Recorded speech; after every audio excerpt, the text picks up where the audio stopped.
Friends, Hytale isn't just alive, the team is releasing content like we have never seen before, and as the game moves towards early access launch at a blistering pace, Simon isn't holding back on the gameplay. My name is Codiak, this is Legacy Gaming, and today we're taking the magnifying glass to the massive 16-minute gameplay reveal to show what you most likely missed. It's been a long time since we've seen any gameplay about Hytale, and when the team decided to drop a massive 16-minute gameplay video one day after announcing the project was back up and running, you better believe we were vigilant, picking out the small details subtly woven into the various scenes, while also thinking about the broader implication for what the gameplay means in the long term. So join me, we jump in. One of the first things we picked up on was the sheer fluidity when switching between first and third person perspectives. Not only does it feel completely natural, but it opens players up to using these different perspectives to make better use of special abilities or getting a better read on the situation at hand. I think we can fully expect elements of Hytale's adventure mode to eventually require perspective shifting at key moments. Block destruction during combat is also on full display, with attacks on enemies, especially charged attacks and special abilities affecting your immediate target as well as the environment surrounding them. This has massive implications for things like destructive spells, AoE effects and abilities, and even potential items that alter your environment to both your benefit or detriment. I'm willing to bet puzzle elements will absolutely play into this. From here, we got an incredible look at the game's movement system, which looks more modern, but fits so well within the Hytale aesthetic. It appears the game features a robust mantling system that allows players to climb obstacles 3 blocks high, and also allows for dynamic mantling of ledges and surfaces when jumping to them or falling. This has insane implication for combat and the design of prefabs and puzzles, surely leading to secrets and core exploration moments requiring the use of the system. If that wasn't enough, the game appears to feature a momentum system, as we can see the character jump down and go into a dynamic slide animation for a short distance. Combine this with the fact that fall damage seems to be negatable when executing a roll during landing for an otherwise potentially dangerous drop. This is backed up much later on in the footage while exploring some underground areas. The player takes damage from several drops on their way to a waterfall. Probably one of the best quality of life features that differentiates Hytale from other block-based survival games can be seen here, where the player chops down all blocks in a layer that connect the tree to the ground, resulting in the entire tree breaking and dropping all the blocks at once. There are even particle effects for the leaves that linger behind, adding to the overall ambiance of the game. In the gameplay up until this point, we've also noticed that each weapon features its own unique special attacks, and these charge up over time based on damage dealt with your weapon's basic attacks to enemies. The implication this has for both intense PvP and PvE fights require you to be critically aware of when to use or hold these special cooldowns is awesome, and something we've seen in modern action games before. We also picked up on the fact that attacks appear to be either directionally based or they have enough animation variety to appear that way. If it's the former, that's another big implication for more dynamic combat in PvP and PvE. I think there's also something to be said about the intensity and difficulty present in these and future combat encounters in the gameplay. Enemies appear to do substantial damage if they land their attacks, and aggroing too many enemies at once could really turn a manageable situation dire. The AI doesn't appear to be perfect by any means, and that's to be expected with the game in such a raw state, but things like ranged enemies really trying to keep their distance from the player to remain a threat bodes well for the game long term. Now, one fantastic UI element we picked up on is in regards to ranged weapons, specifically the crossbow here, that features a magazine-like system. You're able to see how many shots you have remaining at all times, denoted by the pips in the lower central portion of your screen, allowing you to more easily be conscious of your combat resources. At one point, the character enters a building and quickly breaks a pot before moving on. If you blink, you'll miss it, but the implication this has for lootables in the environment is fantastic.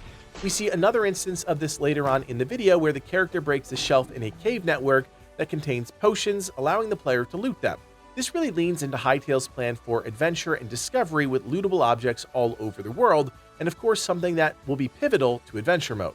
Only a couple times during this gameplay preview do we get to see instances of the player's inventory and the supporting systems within that. There are a couple notable things to point out, the first of which is access to pocket crafting. This straight up appears to be a lighter version of traditional workbench crafting, allowing players to craft a limited number of items like campfires on the go, But the really cool thing we see here pertains to the quality of life. It's the ability to craft 1x, 10x, or all possible instances of an item at once, which is a feature that will surely carry over to those larger crafting benches. In that same menu, we also get insight into how we'll be equipping our characters. Armor is clearly composed of 4 slots: a helmet, chest piece, gloves, and greaves. This is the same number of slots as Minecraft, but different in the way that armor is distributed on the character's body. The real interesting bit here is the Z slot at the bottom. At first, we thought this was just a slot for a special item like a shield, but in a later clip, we see this actually grants access to a radio wheel that you can assign multiple utility items for, giving you quick access. This is important because while your main weapon and tools still reside in the more traditional hotbar, having access to these more utility items without the need to swapping off your current hotbar item makes for a much more fluid and player-controlled system. There are also 3 other icons to the right of the character, and while we aren't explicitly told what these are for, we can infer that they have something to do with the UI panels to the right of the menu. The top icon appears to deal with the pocket crafting system, the bag icon may have something to do with the inventory or expandable nature of the inventory, and the bottom icon, the most ambiguous of the bunch, might be some sort of rune or buff system we haven't seen yet, but the illustration points us in that direction. After that, we get a really nice showcase of the game's combat, and I think there's a few things to point out here. Like we said before, there are special abilities, and these are clearly tied to the active weapon, and we're going to be interested to see how many of those end up in the game at early access launch. We get a look at the jumping slam attack with the 2-handed mace, and then after that, some really great footage with the sword and shield fighting Scarix underground. And while we don't see the special meter during this gameplay, we do see the spinning attack, which glows with the same blue, white, and yellow energy that we saw before. We also got plenty of gameplay with the dual daggers, which I think will be a fan favorite. It's also worth pointing out again how fluid the movement is, and you can see the interplay between the attack animations and the way the character is physically moving in the world. That's going to be crucial, and that movement tech is something I think a lot of mini-games and experiences in Hytale are going to be built around. Now, if we jump ahead, we get a small stealth section, and while it's nothing to write home about, it's clear the player's intention is to hide from the massive, and at this point, unknown tree enemy we see lurking in the background. It makes me wonder how many enemies we haven't seen because the former developers weren't willing to reveal them. One thing I was encouraged to see was the use of utility items, like this healing totem here. We know the game, at least in its previous form, was going to be classless, so these items make a huge difference when helping shape the identity of a player and their playstyle. In this case, the item isn't a consumable, and as soon as it's used, we see the UI element show the duration of the effect. As we head back underground, clearly in the dark and frigid caverns below Zone 3, we actually get a glimpse at how abundant ore will be across Orbis.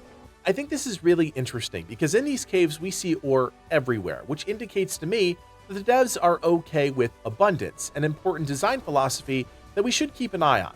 This is one cave in a world most likely chock full of them, so I don't want to draw any sweeping conclusions, but it is notable. As far as resources are concerned, there's a pretty big change you might have missed, and it's subtle. When lootable items are on the ground, there's a thin beam of light that lets you know something there can be interacted with. We see this in all sorts of modern games, but most recognizably is probably a game like Borderlands, but in this case, it's a nice quality of life feature that lets you know there's something nearby you can pick up. While not revolutionary, we also see the character dual-wielding a torch and main hand weapon, something we're used to in modern adventure games, but not often in this genre. Again, this points towards adventure mode, and while that experience won't be there at launch, it's still a huge pillar of this game. During that same stretch of gameplay, we also see a new demon-like creature, another enemy the previous regime wasn't willing to show off. What we saw next was easily one of my favorite portions of the gameplay showcase, the map. It might sound silly, but look at this thing. Clearly, there has been a lot of time and attention put into this representation of the world, and I think that's really notable. One, because it bodes well for adventure mode, where major points of interest are scattered across the various zones, but I'm also just impressed by the sheer detail and vibrancy of the map, which is so eye-catching. Some areas of the map that we spotted in Zone 2 include these blue stepped pools, what looks to be areas where large creatures have died and left a massive boneyard in their place, some crazy steppe plateau areas that eventually have some greenery on them, a Scarix temple, and various desert outposts. Some areas of the map we spotted in Zone 3 include a dense forest that we spawn in, a massive mountain range, snow-covered tundra areas, and a ruined fortress. On the map in the top left, we can see player count for what we assume is the server. It says 1 of 100, which begs the question, Is this a hard limit? Is it dynamic? Or is this just a placeholder altogether? It's also worth noting that you can ping the map for navigation, which then shows on your compass, a modern feature we see in some other games. After some scrolling around in the map, we jump back into the gameplay, and I don't know if you've noticed, but nighttime is wickedly dark. It's great to see the lighting tech on full display here, but I think it's the contrast between daytime and nighttime that is most notable, and at night, it's clear that the flora provides some of the only source of illumination. Now, this vibrant, lush area we see is actually the underground forest of Zone 4, where you'll find prehistoric enemies. We also get a quick look at blocks on structures that tease the Slothian faction that we know will reside here. This has long been a community favorite part of the world, even in concept, so it's great to see it in reality. Jumping ahead just a bit, we get another look at dual-wielding combat, but it's actually the enemy that's worth pointing out. This is an undead musketeer, all but confirming that black powder weapons will be in the base game.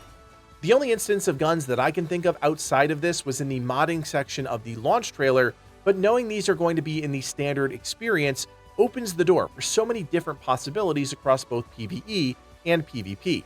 Before Simon goes into some of the creative tools, we also get a very brief look at the boundary between Zone 1 and 2. We can see the Cerulean Groves, the rolling emerald hills, and a vibrant blue lake.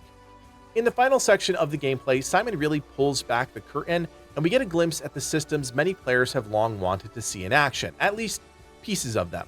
We get a quick look at the creative block and item inventory, making it easy for creative players to build to their heart's content without the tedious need to cycle through blocks. We can also see in this same view the stats beneath Simon's character, which include health, health regeneration, mana, and mana regeneration. Then it's a flurry of quick activity and menus, including a brief look at the Creation Tools tab, which includes the Asset Editor, which launches an external program that allows you to live edit game config assets. The Model Editor, which launches the Blockbench app, allowing you to create models and animations for Hytale. The WorldGen Editor, which launches the WorldGen Editor app to edit how worlds are generated.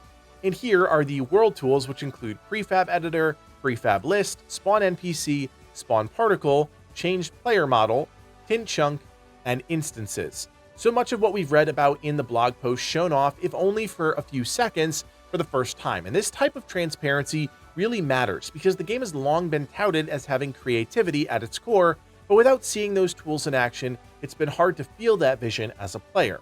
Simon eventually shows off a huge list of non-playable characters that you can spawn in, and the list is pretty impressive. We know there are over 100 confirmed NPCs based on the Hytale is Saved blog post, and now we're seeing that in action. We end with the Builder tools, which will give you access to block editing tools like block selection, brushes, sculpting tools, and more. Notice there's also a Machinima tab, which we can only assume has an array of camera tools for creating in-game videos. Right before the end of the video, we can see Simon place down an ancient gateway, and then use the fragment for Orbis Bleakroot Bog. We can only assume this is a portal system allowing players to travel between different locations across Orbis, as well as other planets they may have planned long term. From new and returning enemies to exciting combat gameplay, UI elements, and even a showcase of the creative tools, Hytale is so back, and we couldn't be more excited about the future of this game. As always, we will be here covering the latest and of course bringing you major news as the renaissance of Hytale continues. So if you're interested in learning more about the game, be sure to drop a like and consider subscribing. My name is Codiak, and from everyone here at Legacy Gaming, thanks for watching and play on.